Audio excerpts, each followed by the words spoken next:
우리가 이식을 해주면 그 대가로 뭘 받을 수 있죠? 뭐라고? 그럼요? 우리한테 공짜로 간 받아가려고 그랬어요? 이건 대가를 바라고 하는 일이 아니야.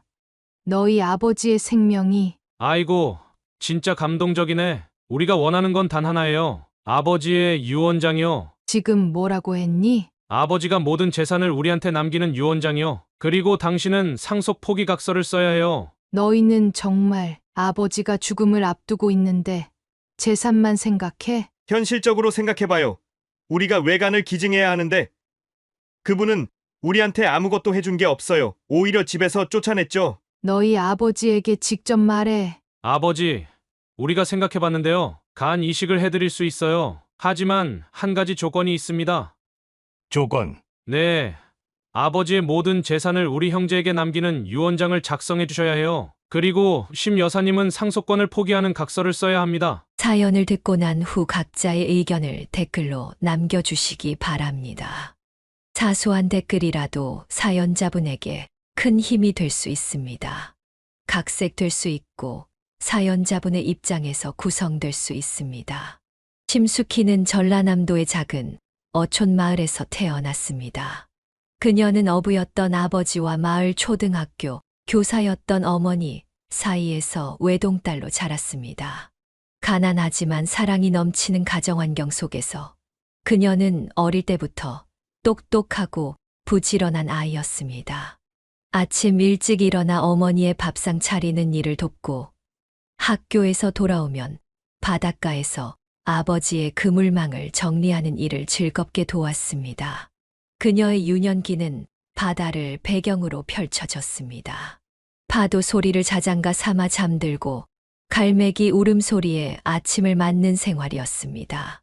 수키야, 너는 커서 이 마을을 벗어나 큰 세상으로 나가야 한다. 아버지는 밤하늘의 별을 가리키며 자주 이렇게 말씀하셨습니다. 가난한 어부의 딸이었지만 그녀의 꿈은 컸습니다. 마을 도서관에서 빌려온 책들을 통해 그녀는 서울이라는 거대한 도시와 그 너머의 세상을 상상했습니다. 중학교 시절 그녀는 불의의 사고로 아버지를 잃었습니다. 풍랑이 심한 날씨에도 생계를 위해 바다에 나갔던 아버지의 배가 돌아오지 않았던 것입니다. 14살의 나이에 가장이 된 심숙희는 학업과 아르바이트를 병행하며 어머니를 도왔습니다. 주말에는 인근 관광지에서 기념품을 팔았고 평일 방과 후에는 식당에서 설거지를 했습니다. 엄마, 내가 꼭 성공해서 편하게 해드릴게요. 그녀의 약속은 결코 빈말이 아니었습니다. 고등학교에서 전교 1등을 놓치지 않았고 마침내 서울의 명문대학교에 장학금을 받고 입학했습니다. 대학 생활은 그녀에게 새로운 세계를 열어주었습니다. 국제무역학을 전공하며 영어와 중국어를 마스터했고 대학 3학년 때는 교환학생으로 1년간 미국에서 공부하는 기회도 얻었습니다.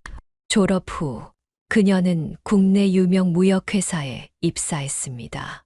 성실함과 뛰어난 언어 능력으로 빠르게 승진했고 35세 이미 해외 영업부 팀장이 되었습니다. 그녀의 성공은 어머니에게 더 나은 삶을 제공했습니다. 서울에 좋은 아파트를 마련해 어머니를 모셨고 오랫동안 꿈꿔왔던 세계 여행을 함께 떠나기도 했습니다. 그러나 40살 무렵 그녀는 큰 시련을 맞았습니다. 사랑했던 어머니가 갑작스러운 뇌출혈로 세상을 떠난 것입니다. 동시에 첫 번째 결혼 생활도 실패로 끝났습니다. 남편의 배신을 알게 된 후 그녀는 다시는 누구도 믿지 않겠다고 다짐했습니다. 그녀의 마음엔 어린 시절 바다에서 배웠던 강인함이 있었습니다. 파도가 치면 맞서지 말고 잠시 몸을 낮추었다가 다시 일어나 앞으로 나아가는 법을 알았습니다. 인생은 바다와 같아 때로는 잔잔하고 때로는 격렬하지 하지만 결국엔 모두 지나가는 거야. 어머니의 이 말씀을 가슴에 새기며 심숙희 여사는 홀로 인생의 파도를 헤쳐나갔습니다. 그녀의 강인한 의지와 따뜻한 마음은 어린 시절 바닷가 마을에서 형성된 것이었고, 이것이 그녀의 인생을 지탱하는 큰 힘이 되었습니다. 그녀는 40살 때 첫 번째 결혼 생활 5년 차에서 끝맺음을 해야 했습니다. 한창 경력이 꽃피던 국제무역회사의 해외 영업부 팀장으로 일하며 바쁜 나날을 보내던 그녀는 남편의 배신을 전혀 예상하지 못했습니다. 그녀가 출장으로 집을 비운 사이 남편은 회사 근처 오피스텔에서 젊은 여성과 꾸준히 불륜을 저질러 왔습니다. 그것도 단순한 한 번의 실수가 아닌 계획적이고 지속적인 배신이었습니다.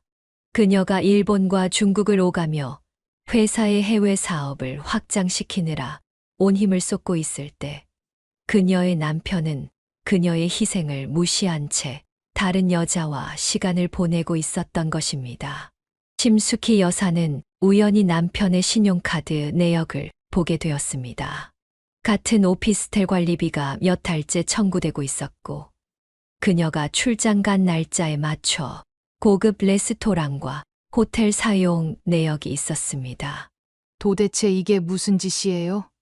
어떻게 설명할 건가요? 심수키 여사는 증거 사진들을 테이블 위에 쏟아붓듯 펼쳐놓으며 물었습니다.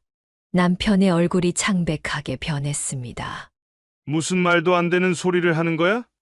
이건 조작된 거야. 증거를 들이밀자 남편은 처음에는 발뺌했지만 더 많은 증거들이 나오자 이내 고개를 떨구었습니다.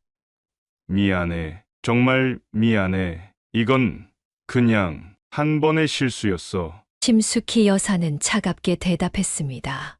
한 번이 아니잖아. 오피스텔까지 얻어서 몇 달째 계속 만났잖아. 내가 출장 간다던 주말에도, 내가 해외 나갔을 때도. 우리 이제 끝내자. 그녀는 이런 배신을 용서할 수 없었습니다.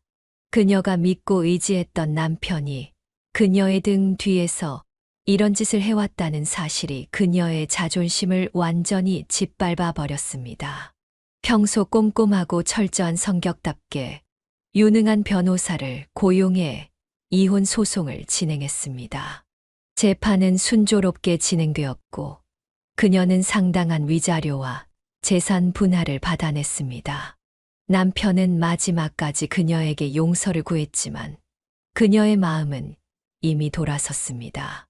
이혼이 확정된 날, 그녀는 홀가분한 마음으로 새 아파트로 이사했습니다.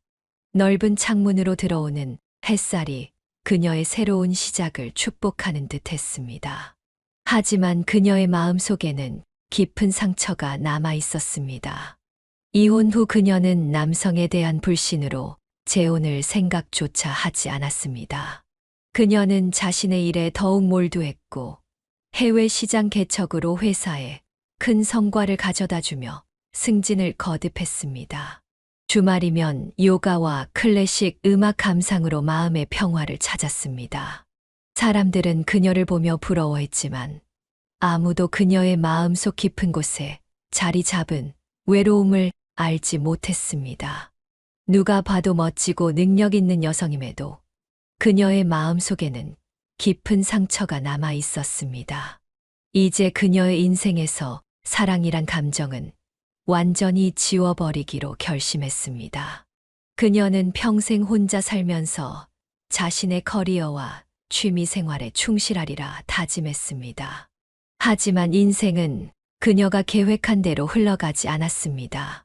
50살이 되던 해, 그녀의 인생에 예상치 못한 변화가 찾아왔습니다.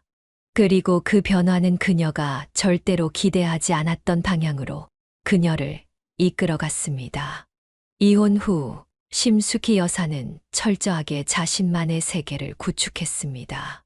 그녀는 10년 동안 남성과의 만남을 완전히 차단한 채 오직 직장과 집만 오가는 단조로운 생활을 이어갔습니다. 회사에서는 냉철한 판단력과 뛰어난 협상 능력으로 해외 영업부의 에이스로 자리매김했지만 퇴근 후에 그녀는 철저히 외부와 단절된 삶을 살았습니다. 동료들의 친절한 권유에도 그녀는 미소로 거절하곤 했습니다. 그녀의 개인 일정은 대부분 홀로 보내는 시간이었습니다. 예전에 즐기던 등산과 낚시 대신 그녀는 요가와 클래식 음악 감상에 빠져들었습니다. 특히 바흐의 첼로 모음곡을 들으며 와인 한 잔을 즐기는 저녁 시간은 그녀에게 작은 사치였습니다. 그녀는 이런 고독한 삶에 완전히 적응했고 더 이상의 변화를 기대하지도 원하지도 않았습니다. 그러던 어느 날 회사의 해외 거래처 접대를 위한 문화 프로그램을 찾던 그녀는 우연히 지역 문화센터의 와인 테이스팅 강좌를 알게 되었습니다. 와인에 대한 기본적인 지식만 있던 그녀는 업무에 도움이 될 것이라는 생각으로 강좌에 등록했습니다. 첫 강의에서 그녀는 강사의 깊은 지식과 우아한 말투에 감탄했습니다. 그는 박정훈 교수로 은퇴 전 유명 대학의 식품영양학과 교수였으며 와인 연구로 국제적 명성을 얻은 인물이었습니다. 그의 나이는 60이 넘었지만 여전히 지적 매력과 품위를 잃지 않은 모습이 인상적이었습니다. 강의가 끝나고 그가 질문을 받을 때 그녀는 용기를 내어 손을 들었습니다. 와인을 고를 때 가장 중요한 기준은 뭔가요? 가격 아니면 산지? 흥미로운 질문이네요. 사실 가장 중요한 건 당신의 취향입니다. 와인은 객관적 평가보다 개인의 경험과 기억이 중요하거든요. 강의가 끝난 후 그들은 카페에서 우연히 마주쳤고 자연스럽게 대화를 이어갔습니다. 그렇게 시작된 대화는 와인에서 음악, 철학, 그리고 각자의 인생 이야기로 흘러갔습니다. 그는 5년 전 아내를 암으로 잃었고 두 아들을 키우며 대학에서 학생들을 가르쳤다고 했습니다. 그렇게 매주 화요일 저녁 그들은 와인 강좌 후 함께 저녁을 먹는 루틴을 만들었습니다.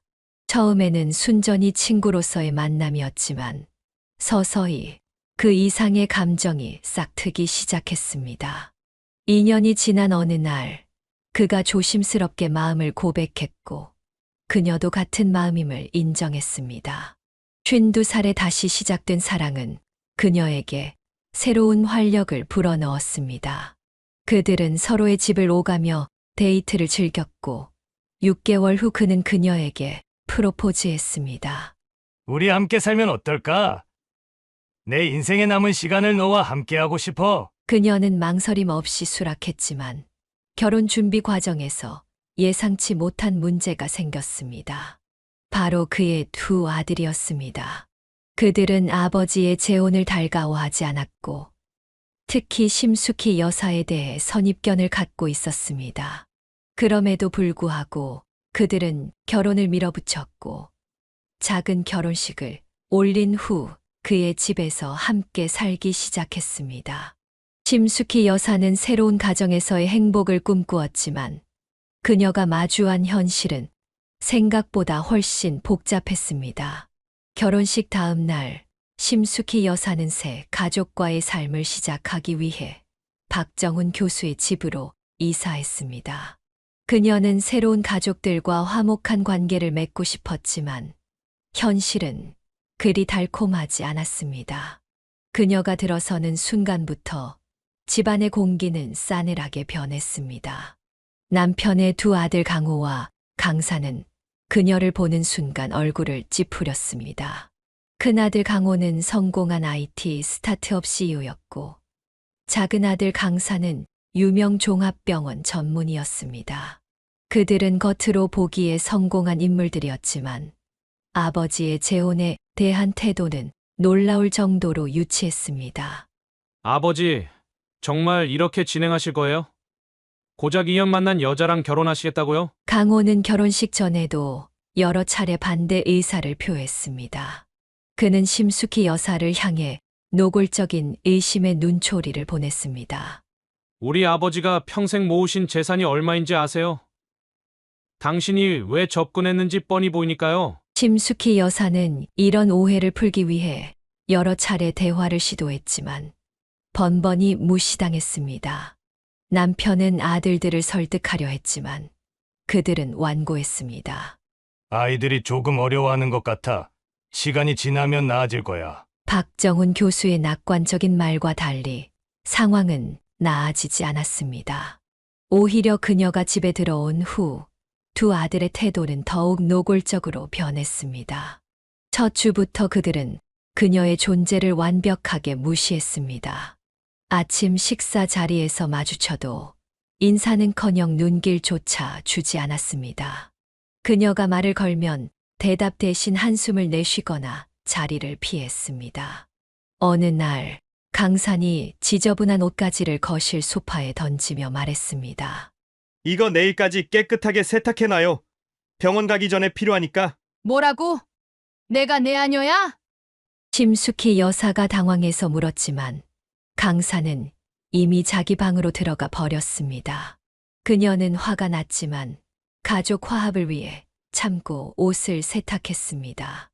이런 일은 일상이 되었습니다. 강호와 강사는 그녀에게 빨래, 청소, 식사 준비를 마치 당연한 듯 요구했고 그것도 가장 무례한 방식으로였습니다. 심지어 그들은 심숙희 여사가 만든 음식에 대해서는 늘 불평을 늘어놓았습니다. 이게 뭐야? 어머니가 만들던 요리랑은 비교도 안 되네. 맛이 너무 밍밍한데. 이런 모욕적인 발언들을 들을 때마다 그녀는 남편에게 도움을 청했습니다. 여보, 아이들이 나를 너무 무시해. 이렇게는 못 살겠어. 박정훈 교수는 그때마다 아들들을 불러 이야기했지만 그의 말은 효과가 없었습니다. 아들들은 아버지 앞에서만 잠시 얌전해질 뿐 그가 자리를 비우면 다시 원래대로 돌아왔습니다. 강호의 말은 그저 형식적인 사과였고 강사는 겨우 고개만 끄덕였습니다. 그들의 눈빛에는 여전히 적대감이 가득했습니다. 심숙희 여사는 집에서의 생활이 감옥 같다고 느꼈습니다. 그녀는 직장에서는 존경받는 팀장이었지만 집에서는 하녀 취급을 받았습니다. 그녀는 이런 상황을 참고 견디면서 언젠가는 아들들의 마음이 열리기를 기다렸습니다. 시간이 해결해 줄 거야. 그들도 언젠가는 내 진심을 알아볼 테니까. 그녀는 스스로를 위로하며 하루하루를 버텼지만 상황은 점점 더 악화되어 갔고 그녀는 이 집에서의 삶이 얼마나 더 견딜 수 있을지 의문이 들기 시작했습니다.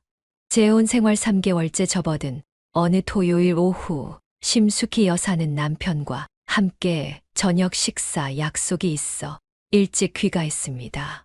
집에 도착했을 때 현관에 낯선 구두가 놓여 있었지만 아들들이 친구를 데려왔나 보다 생각했습니다. 그녀는 조용히 집 안으로 들어와 방으로 향했습니다. 2층 계단을 오르던 중 그녀는 서재에서 들려오는 강호와 강산의 대화 소리를 들었습니다.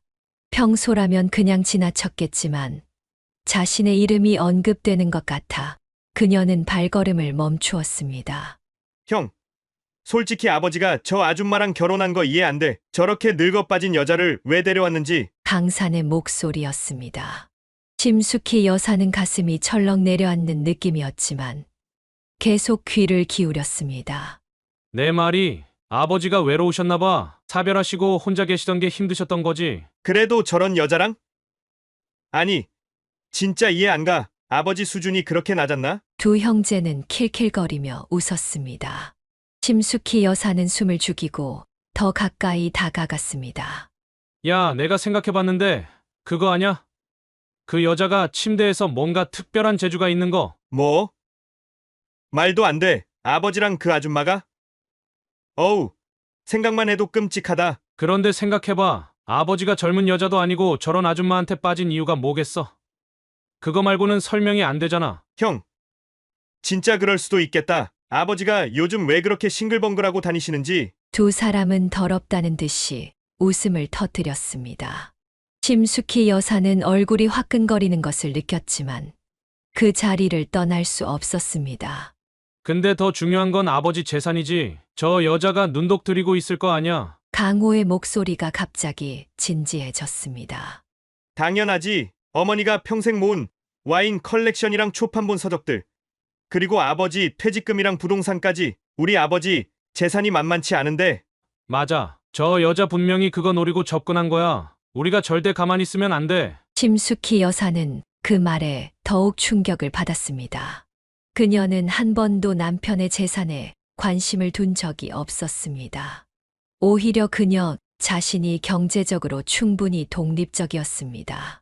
형, 우리 확실히 해둬야 해. 아버지 유산은 절대 저 여자한테 가면 안 돼. 10원 한 장도 줘선 안 된다고. 걱정 마. 내가 이미 변호사랑 상담했어. 어머니가 남긴 재산은 우리 형제에게 상속되는 게 맞대. 그리고 아버지 재산도 유언장만 잘 작성하면 돼. 아버지가 그럴 리가 있겠어? 저 여자한테 홀딱 빠지셨는데 그래서 우리가 저 여자를 쫓아내야 하는 거야. 아버지가 정신 차리실 때까지. 심숙희 여사의 귀에 들리는 말들은 점점 더 충격적이었습니다. 그들은 그녀를 집에서 내쫓기 위한 계획까지 세우고 있었습니다. 어떻게 할 건데? 일단 계속 괴롭히는 거지. 저 여자가 견디지 못하고 스스로 나가게 만들면 돼. 청소고 빨래고 계속 시키고 음식 맛없다고 투정 부리고 아버지 안 계실 때 아예 무시하는 거야. 형, 이거 진짜 통할까? 두고 봐. 사람은 참을 수 있는 한계가 있어. 저 여자도 결국에는 못 버티고 나갈 거야. 심숙희 여사는 더 이상 들을 수 없었습니다. 그녀는 조용히 계단을 내려와 현관으로 나갔습니다. 그리고 마치 지금 도착한 것처럼 문을 크게 열고 들어왔습니다. 그녀는 평소와 다름없이 밝게 인사했지만 그녀의 마음은 이미 산산조각 나 있었습니다. 그날 밤 그녀는 들은 내용을 남편에게 말해야 할지 고민했지만 가족 간의 갈등을 더 키우고 싶지 않아 침묵을 지켰습니다. 하지만 그 대화는 그녀의 마음속에 깊은 상처를 남겼고 더 이상 이 집에서 편안함을 느낄 수 없게 되었습니다. 충격적인 대화를 들은 후에도 심숙희 여사는 가족의 평화를 위해 참고 지냈습니다. 그러나 그녀의 인내심은 곧 한계에 다다랐습니다. 어느 늦은 밤 그녀는 부엌에서 물을 마시기 위해 내려왔다가 현관에서 들려오는 소리에 귀를 기울였습니다. 쉿! 조용히 해. 아버지 깨우면 큰일이야. 강호와 강산이 누군가와 이야기하는 소리였습니다. 심숙희 여사는 조심스럽게 거실 쪽으로 다가갔습니다. 어두운 거실에서 그들은 낯선 남자들과 무언가를 주고받고 있었습니다. 오늘 진 돈 다 갚을게. 다음 주에 더 크게 따서 이자까지 챙겨줄게. 강산이 말했습니다. 낯선 남자는 고개를 저었습니다. 이번이 마지막이야. 다음에 또 미루면 우리도 윗선에 보고할 수밖에 없어. 그들이 떠난 후 심숙희 여사는 거실 한편으로 숨어 두 의부사들의 대화를 더 엿들었습니다. 망했어. 형, 이번 달에만 5천만 원 날렸어. 아버지가 알면 죽일 거야. 진정해. 내일 아버지 통장에서 좀 빼내면 돼. 비밀번호 알잖아. 하지만 이번 달에 벌써 세 번째야. 아버지가 눈치챌 거야. 그럼 어쩔 건데? 저 사람들한테 돈 못 갚으면 우리 다 죽는 거야. 심숙희 여사는 숨을 죽였습니다. 겉으로 보기에 성공한 두 아들이 사실은 심각한 도박 문제를 가지고 있다는 사실이 믿기지 않았습니다. 아버지, 카드 한도가 얼마지? 3천만 원 정도는 될 거야. 그걸로 우선 급한 불부터 꺼. 이번 주말에 강원랜드 가서 한탕 크게 해보자. 운이 좋으면 한 방에 다 갚을 수 있어. 매번 그렇게 말하지만 항상 더 큰 빚만 지게 되잖아. 진정해. 우리 아버지는 부자야. 최악의 경우에는 와인, 컬렉션이나 초판본 몇 권 빼돌리면 돼. 그 정도면 빚 다 갚고도 남을 거야. 심숙희 여사는 더 이상 참을 수 없었습니다. 그녀는 다음 날 아침 남편을 깨워 모든 사실을 털어놓았습니다. 여보, 당신 아들들이 심각한 도박 문제가 있어. 어젯밤에 들은 이야긴데 빚이 엄청나게 많은 것 같아. 뭐라고? 그런 말도 안 되는 소리를. 직접 들었어. 그들이 당신 통장과 카드로 돈을 빼내려는 계획을 세우고 있었어. 심지어 당신의 와인과 책들을 몰래 팔려고 했어. 박정훈 교수의 얼굴이 창백해졌습니다. 그는 즉시 자신의 금융앱을 확인했고 실제로 최근 몇 달간 상당한 금액이 인출된 것을 발견했습니다. 그는 분노와 실망감에 떨며 두 아들을 거실로 불렀습니다. 그들은 아버지의 표정을 보고 즉시 상황을 파악한 듯 했습니다. 아버지, 무슨 일이세요? 너희들 강원랜드에 다니고 있는 거 맞지? 두 아들은 얼굴이 하얗게 변했습니다. 무슨 말씀이세요? 거짓말 그만해. 내 통장에서 돈 빼간 것도 알아? 얼마나 도박을 했는지 다 말해. 방금 전까지 오만하던 두 아들은 갑자기 작아져 버렸습니다. 그들은 서로를 쳐다보더니 결국 모든 것을 인정했습니다. 아버지, 저희가 실수했어요. 하지만 곧 모든 돈을 갚을 수 있을 거예요. 어떻게? 더 큰 도박으로? 이제 내 앞에서 사라져. 당장 이 집에서 나가. 남편은 분노로 떨고 있었고 두 아들은 더 이상 변명할 말을 찾지 못했습니다. 그들은 고개를 숙인 채 방으로 돌아갔고 그날 오후 짐을 싸서 집을 나갔습니다. 심숙희 여사는 남편을 위로하며 곁에 있었지만 그녀의 마음 한편에는 묘한 승리감이 느껴졌습니다. 도박 사실이 드러나고 일주일 후 박정훈 교수는 두 아들을 다시 집으로 불렀습니다. 심숙희 여사는 남편이 아들들을 용서할까 걱정했지만 그의 결정은 단호했습니다.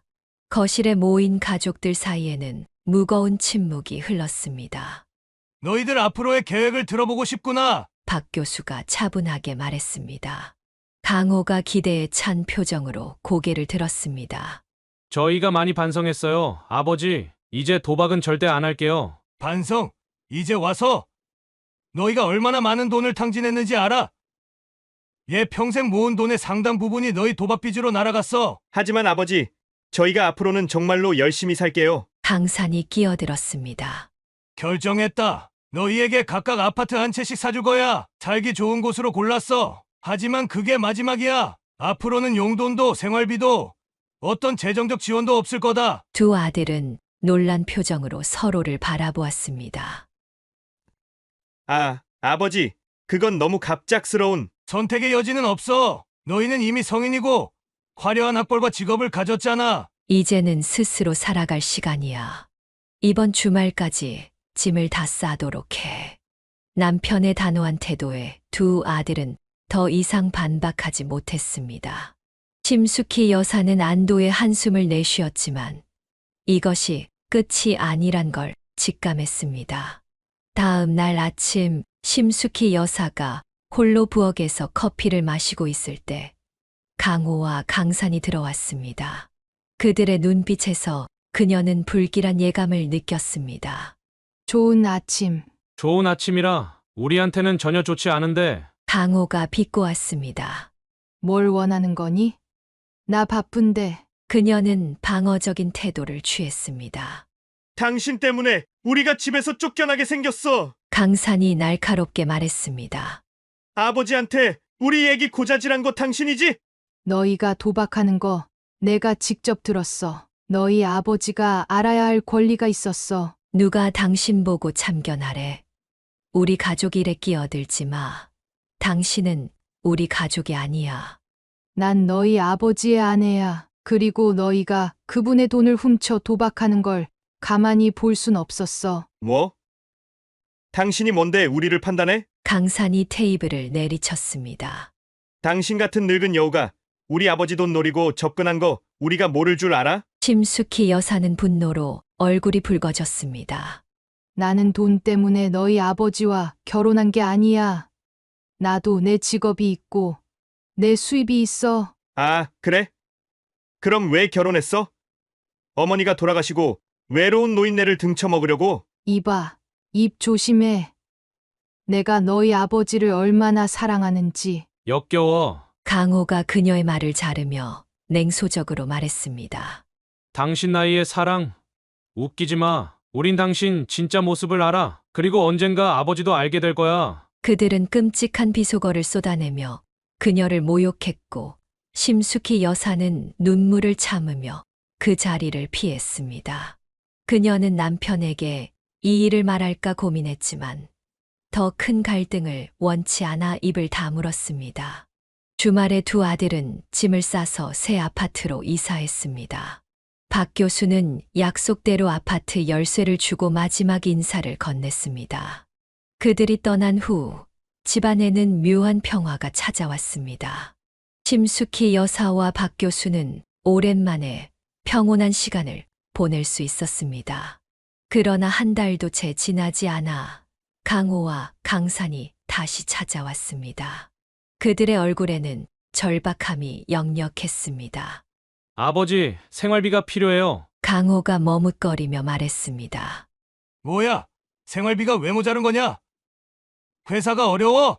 그게 회사에서 일시적으로 어려움이 있어서요. 스타트업이 항상 순조롭지는 않잖아요. 난 병원에서 당직 문제로 급여가 좀 깎였어요. 강산도 변명을 늘어놓았습니다.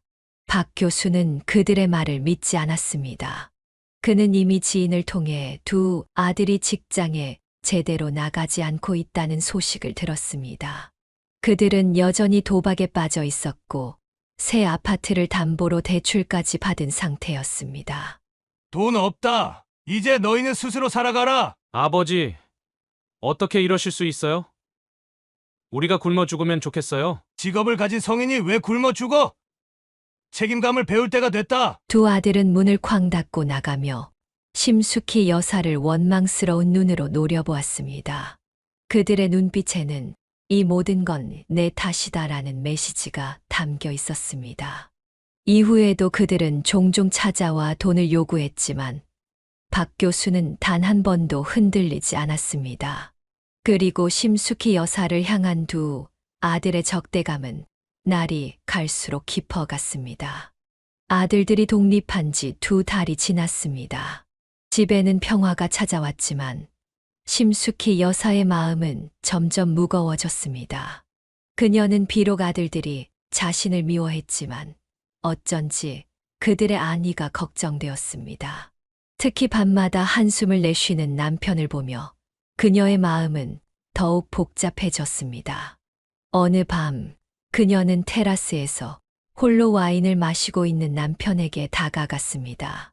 여보, 괜찮아? 요즘 자주 생각에 잠기는 것 같아. 박 교수는 깊은 한숨을 내쉬었습니다. 애들 걱정이 돼. 내가 너무 가혹했나 싶기도 하고. 아이들에게 연락해 볼까? 한 번 정도는 찾아가 보는 게 어떨까? 그래도 피는 물보다 진하다잖아. 아니, 아직은 아니야. 그 아이들이 정신 차리기 전에는 찾아가지 않을 거야. 남편은 와인잔을 내려놓고 그녀의 손을 잡았습니다. 사실 내가 아이들을 지켜보고 있어. 뭐라고? 흥신소 고용해서 매일 보고를 받고 있지. 심숙희 여사는 놀라서 그를 바라보았습니다. 그럼 아이들 상황을 알고 있는 거야? 대충이지만 알고 있어. 강호는 회사에 간간히 나가고 있고 강사는 병원에서 파트타임으로 일하고 있어. 생활은 그럭저럭 하는 것 같아. 그럼 도박은? 남편은 고개를 숙였습니다. 아직도 하는 것 같아. 하지만 예전보다는 덜해. 돈이 없으니 큰 판에는 못 끼는 모양이야. 다음 날 아침 그녀는 출근 준비를 하다가 우연히 남편의 책상 위에 놓인 보고서를 발견했습니다. 강호와 강산, 지난주 고리대금업자와 접촉 확인 상당한 금액의 고금리 대출 의심 두 사람 모두 직장에서 불규칙한 출근 패턴 보임 강산, 병원에서 환자 약물 무단, 처방 의혹 제기됨. 그날 저녁 그녀는 남편에게 진실을 물었습니다. 보고서 봤어. 아이들 상황이 생각보다 더 심각하네. 남편은 놀란 표정을 지었다가 이내 체념한 듯 고개를 끄덕였습니다. 숨기고 싶지 않았는데 너까지 걱정하게 하고 싶지 않았어. 우리가 뭔가 해야 하지 않을까? 그대로 두면 아이들이 더 큰 문제에 빠질 수도 있어. 내가 고민 중이야. 그런데 무턱대고 돈을 주는 건 해결책이 아니야. 그건 그저 도박을 계속할 자금만 주는 거지. 심숙희 여사는 고민에 빠졌습니다. 그녀는 의부자들에게 미움받고 있었지만 그들이 완전히 망가지는 것을 보고 싶지 않았습니다. 그럼 도박 중독 치료를 받게 하는 건 어때? 전문적인 도움이 필요해 보여. 그날 밤 남편은 아들들에게 전화를 걸었지만 둘 다 받지 않았습니다.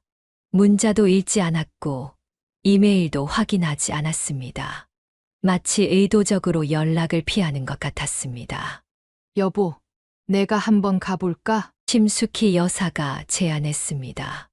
안 돼. 너무 위험할 수 있어. 아이들이 지금 어떤 상태인지 몰라. 그리고 내가 가면 더 적대적으로 나올 수도 있어. 그 후로도 몇 주간 아들들과 연락이 닿지 않자 남편은 점점 더 근심 어린 표정으로 지냈습니다. 응신소도 최근엔 아이들 행방을 제대로 파악하지 못하고 있어. 어느 날 남편이 털어놓았습니다. 심숙희 여사는 이제 정말 걱정이 되었습니다. 그녀는 남편 몰래 자신만의 계획을 세우기 시작했습니다. 직장 동료의 남편이 탐정 일을 한다는 사실을 기억해내고 그에게 비밀리에 아들들의 행방을 찾아달라고 부탁했습니다. 심숙희 여사가 고용한 흥신소에서 아들들의 행방을 찾기 시작한 지 일주일 만에 예상치 못한 일이 벌어졌습니다. 그녀와 남편이 주말을 맞아 전원 별장에서 휴식을 취하고 있을 때 갑작스럽게 현관종이 울렸습니다. 누구지? 오늘 오기로 한 사람 있었나? 심숙희 여사가 물었습니다. 남편은 고개를 저으며 일어났습니다. 아니, 없었는데. 현관문을 열자 강호와 강산이 서 있었습니다. 그들의 모습은 2달 전과는 판이하게 달랐습니다. 항상 깔끔하게 차려입던 그들은 이제 수염이 덥수룩하게 자라고 옷은 구겨진 채였습니다. 특히 눈 밑에 드리운 다크서클이 그들의 피로와 절망을 말해주는 듯 했습니다. 무슨 일이야? 두 아들은 머뭇거리며 거실로 들어왔습니다. 심숙희 여사는 부엌으로 향하며 차라도 내오려 했지만 강호가 그녀를 불렀습니다. 아줌마도 같이 들어주세요. 가족 모두가 알아야 할 이야기예요. 그녀는 놀랐지만 자리에 앉았습니다. 강호가 먼저 입을 열었습니다. 아버지, 우리 지금 아주 큰 문제에 처해 있어요. 어떤 문제? 남편이 차분하게 물었지만 그의 눈빛은 이미 뭔가를 짐작하고 있었습니다.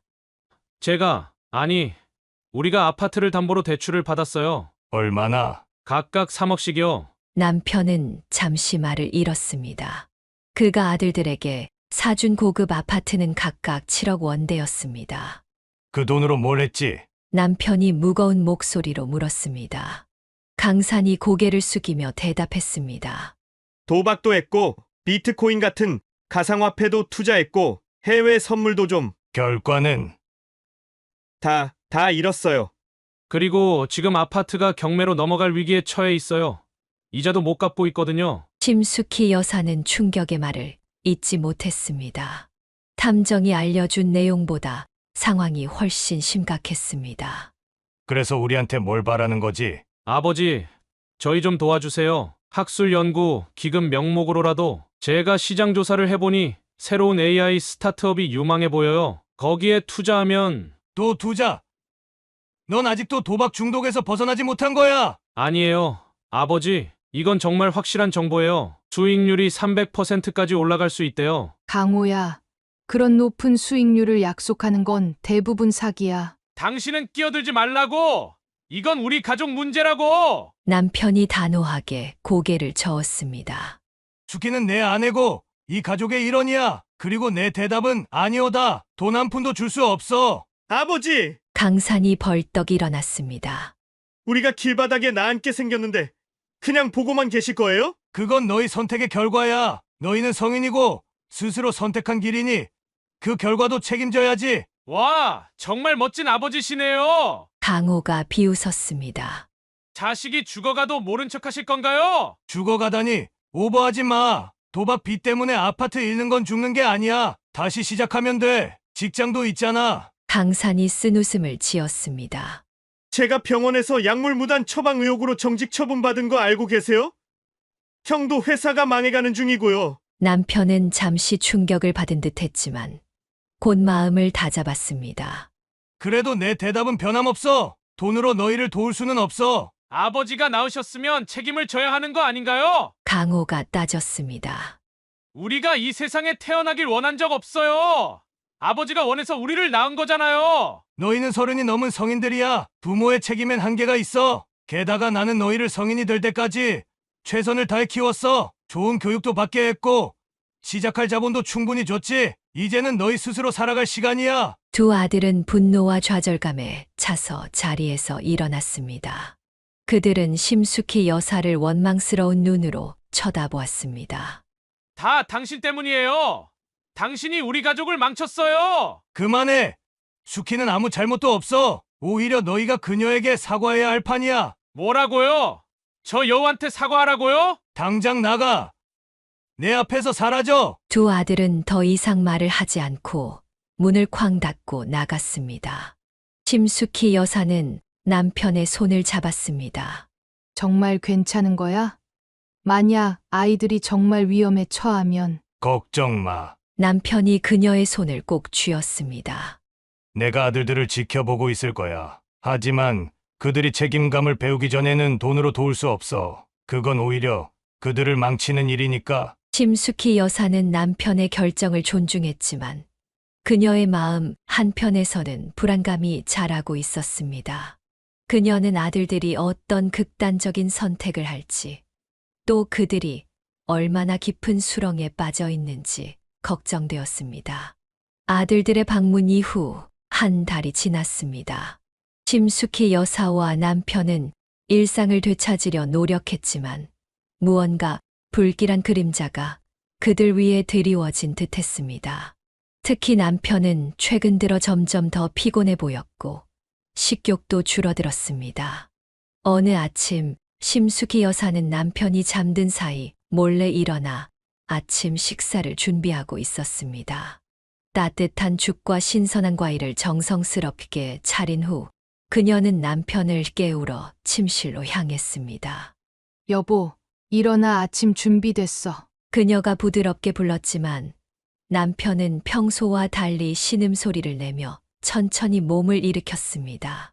괜찮아? 안색이 안 좋아 보여. 남편은 얼굴을 찌푸리며 배를 만졌습니다.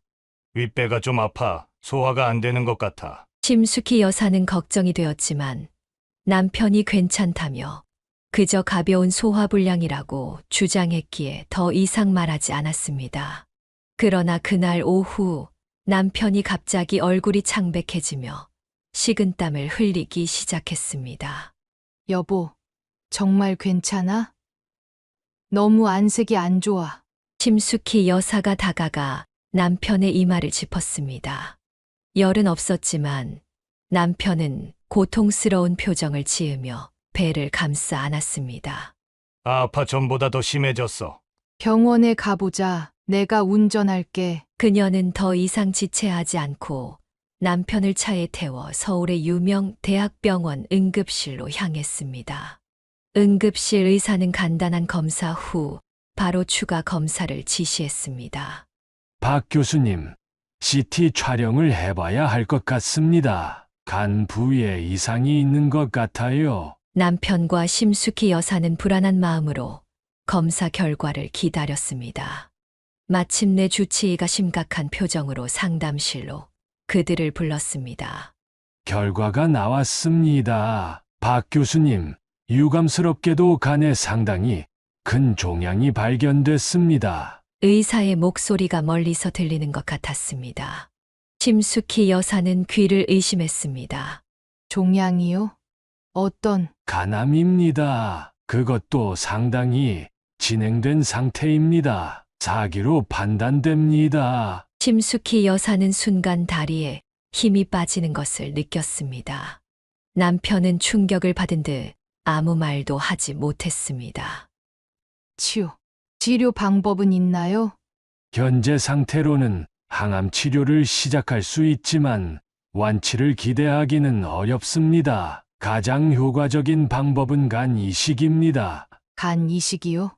네, 간은 다른 장기와 달리 부분 이식이 가능합니다. 생체 기증자가 있다면 기증자의 간 일부를 환자에게 이식하는 수술을 할 수 있습니다. 심숙희 여사는 즉시 두 아들이 생각났습니다. 그들은 남편의 친자식이었고 이식 적합성이 높을 것이었습니다. 가족 중에 이식이 가능한 사람이 있을까요? 직계 가족이 가장 적합합니다. 특히 자녀분들이 있으시다면 심숙희 여사는 남편을 바라보았습니다. 남편은 여전히 충격에서 벗어나지 못한 듯 했습니다. 우리 아들들이 있어요. 2명이요. 그날 밤 그들은 병실에서 무거운 침묵 속에 있었습니다. 남편은 창밖만 바라보고 있었고 심숙희 여사는 그의 손을 꼭 잡고 있었습니다. 아들들에게 연락해야 해. 아니, 남편의 목소리는 단호했습니다. 왜? 그 아이들이 너를 도울 수 있어. 간 이식이 필요하다고. 나는 그 아이들에게 아무것도 받고 싶지 않아. 특히 지금 상황에서는. 하지만 여보, 이건 생명과 직결된 문제야. 자존심 때문에. 자존심이 아니야. 남편이 그녀를 바라보았습니다. 그럼 뭐야? 왜 도움을 거부하는 거야? 그 아이들이 날 위해 간을 기증한다면 평생 그들에게 빚을 진 느낌으로 살아야 해. 그건 내가 원하는 삶이 아니야. 심숙희 여사는 남편의 고집에 답답함을 느꼈지만 그의 감정도 이해했습니다. 그녀는 그날 밤 병원 복도에서 몰래 전화를 걸었습니다. 하지만 예상대로 두 아들은 전화를 받지 않았습니다. 다시 탐정에게 연락해 아들들의 행방을 찾아달라고 부탁했습니다. 3일 후 흥신소에서 연락해 왔습니다. 강호와 강사는 아직 서울에 있었고 친구의 집에 머물고 있었습니다. 심숙희 여사는 남편 몰래 아들들을 만나기로 결심했습니다. 아버지가 가난 말기예요. 간 이식이 필요해요. 그녀의 말에 두 아들은 놀란 듯 했지만 곧 냉담한 표정으로 변했습니다. 그래서요? 저희 보고 뭘 어쩌라는 거죠? 심숙희 여사는 깊은 한숨을 내쉬었습니다. 너희들이 검사를 받아줬으면 해. 혹시 이식이 가능하다면. 심숙희 여사의 소식을 들은 강호와 강사는 다음 날 병원을 찾아왔습니다. 그녀는 남편의 병실 앞에서 그들을 맞이했습니다.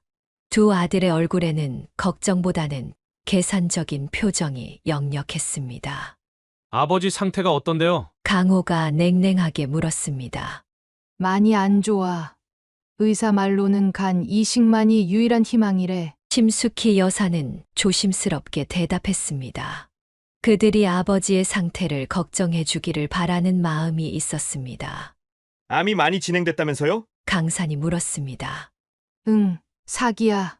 근데 다행히 다른 장기로 전이는 아직 안 됐대. 그래서 간 이식을 받으면 회복 가능성이 높다고. 강호가 비웃듯 웃었습니다.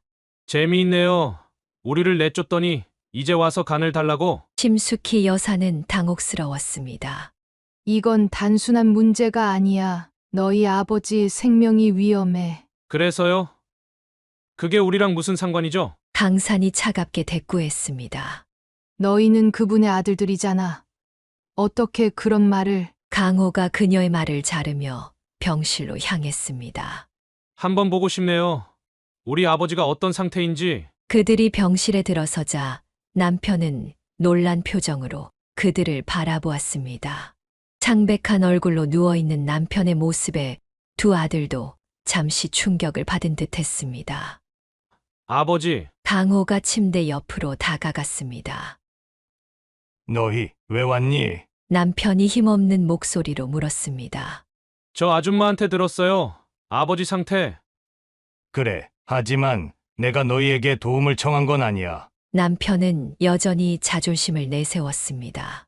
알고 있어요. 하지만 아버지, 이런 상황에서는 가족이 함께 해야죠. 남편은 그들의 태도에 안심하는 듯 했지만 심숙희 여사는 두 아들의 눈빛에서 진정성을 느끼지 못했습니다. 의사가 들어와 남편의 상태를 점검한 후 그들은 상담실로 자리를 옮겼습니다. 의사는 간 이식의 필요성과 절차에 대해 상세히 설명했습니다.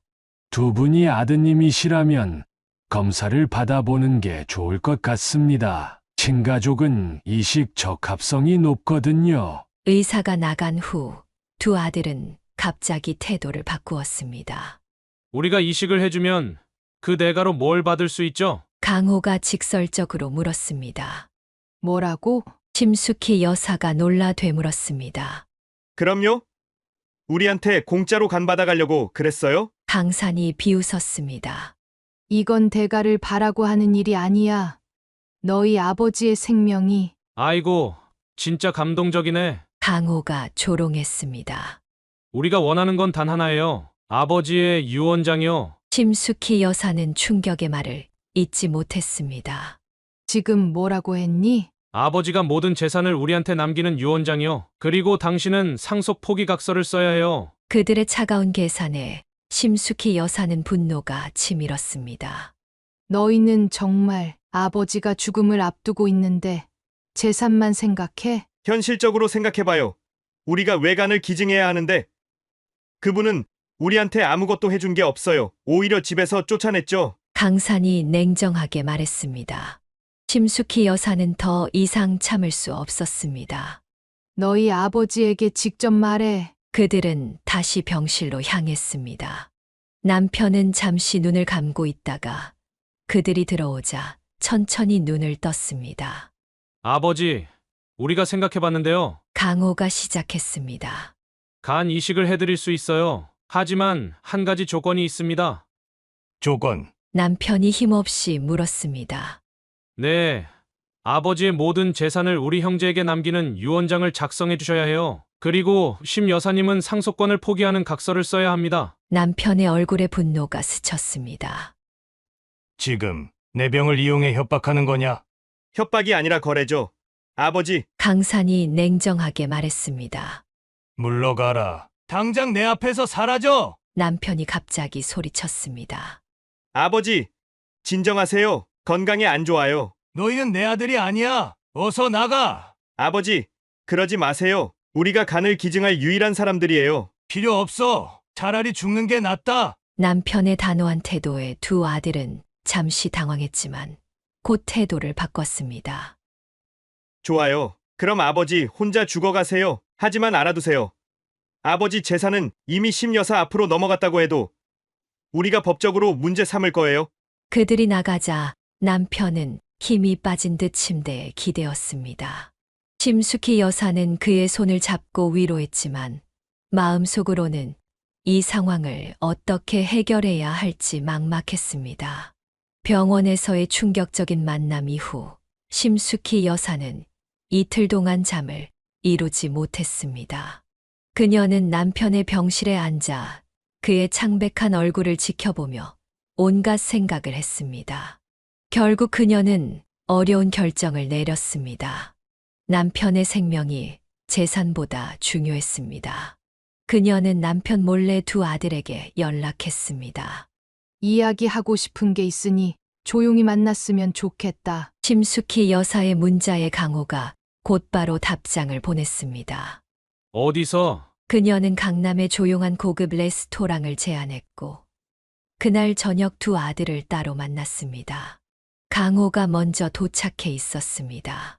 무슨 일로 날 부른 거죠? 강호가 차가운 눈빛으로 물었습니다. 거래하려고. 심숙희 여사는 단도직입적으로 말했습니다. 오, 재미있네요. 어떤 거래요? 너희 아버지 살리고 싶어. 그래서 내가 가진 모든 재산을 너희에게 넘겨줄게. 강호는 놀란 듯 눈을 크게 떴다가 이내 비웃었습니다. 지금 장난해요? 그냥 유언장으로 상속받을 수도 있는데 왜 우리가 간을 떼줘야 하죠? 내 아버지가 간 이식 없이는 6개월도 살기 힘들대. 그리고 내 이름으로 된 재산은 법적으로 내 아버지 죽음 후에도 너희가 받을 수 없어. 심숙희 여사는 냉정하게 사실을 전했습니다. 흥미롭네요. 그럼 어떻게 진행해요? 너희 둘 중 하나가 간 검사를 받고 적합하면 이식 수술을 해. 그날 내가 모든 재산을 너희에게 넘기는 서류에 서명할게. 강호는 잠시 생각에 잠겼습니다. 어떻게 믿을 수 있죠? 당신이 약속을 지킬 거라고? 넌 내가 남편을 얼마나 사랑하는지 몰라. 그 사람 살리는 게 내 유일한 목표야. 심숙희 여사의 진심 어린 말에 강호도 잠시 흔들리는 듯 했습니다.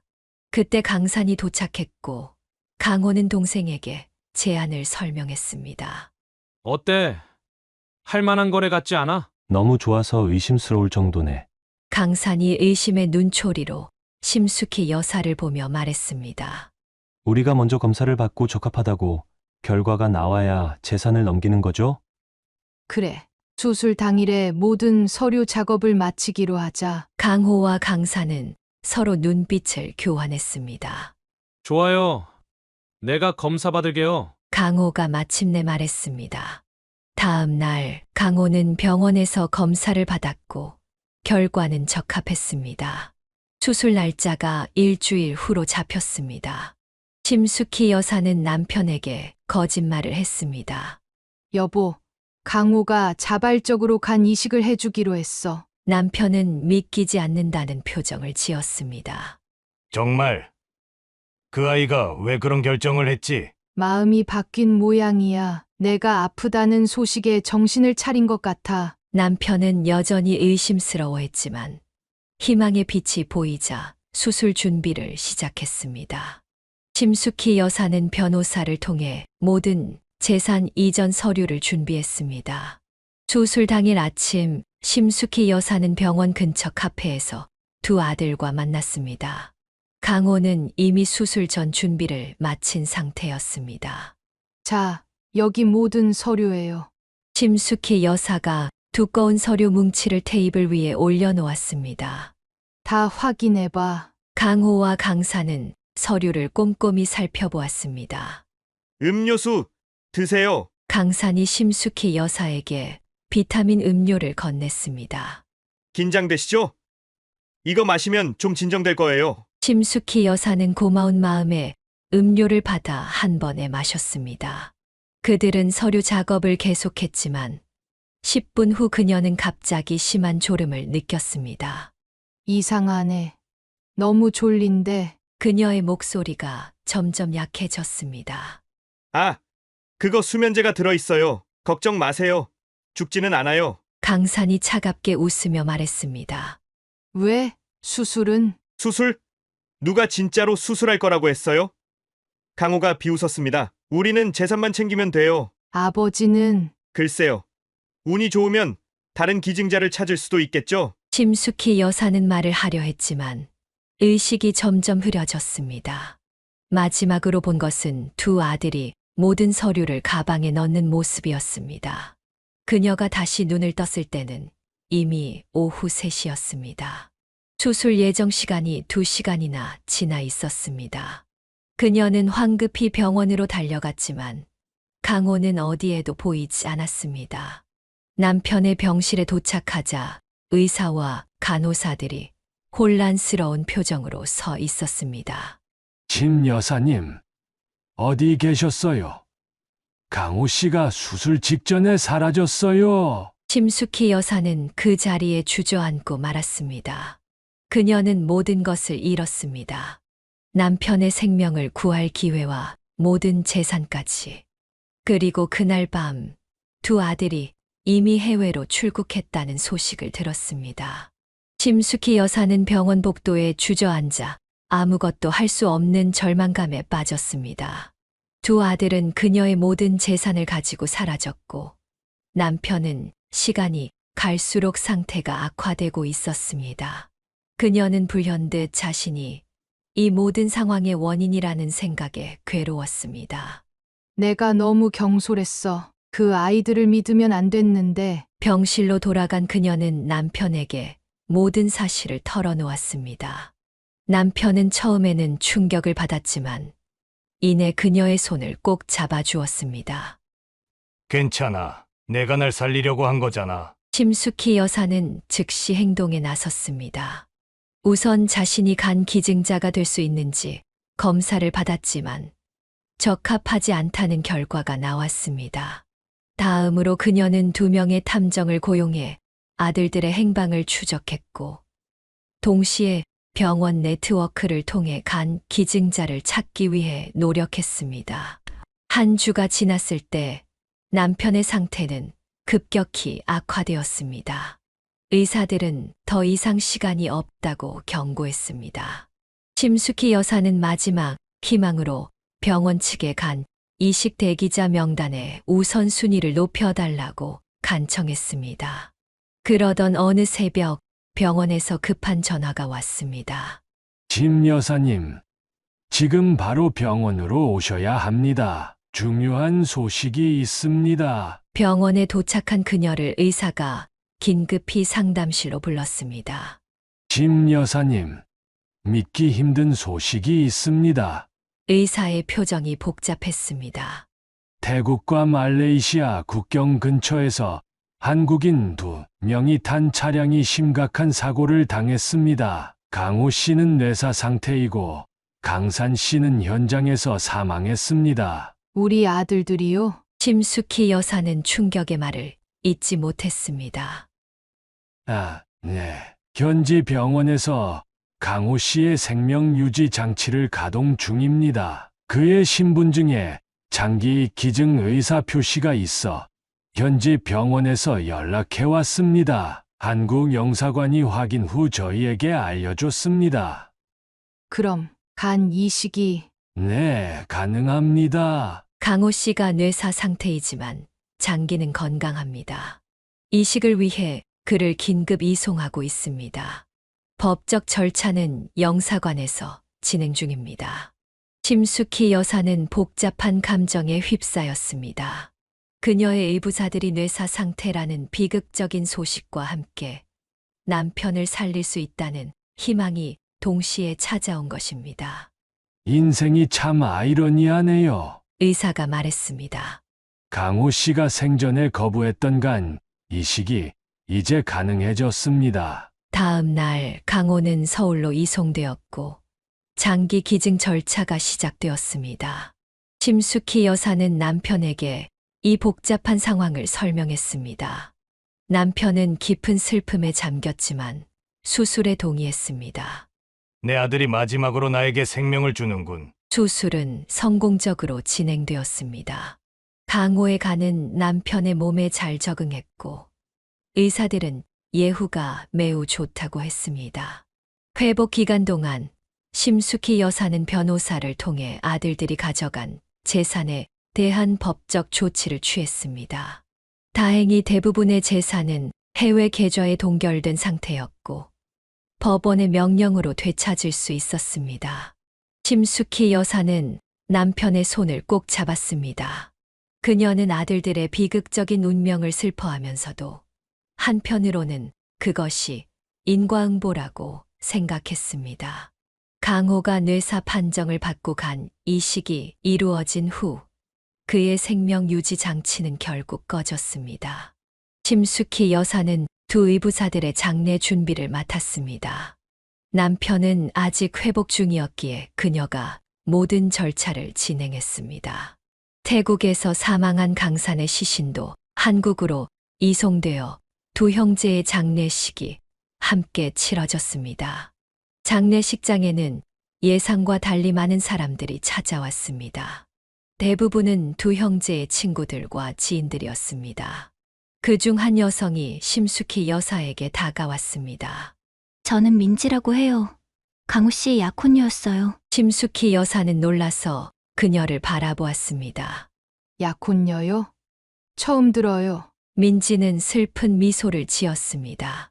강우 오빠가 가족들에게 말하지 않았나 봐요. 우리는 6개월 전에 만났어요. 오빠가 도박 중독으로 힘들어할 때 제가 상담사로 일하던 중독 치료센터에서요. 그 아이가 치료를 받고 있었다고요? 네.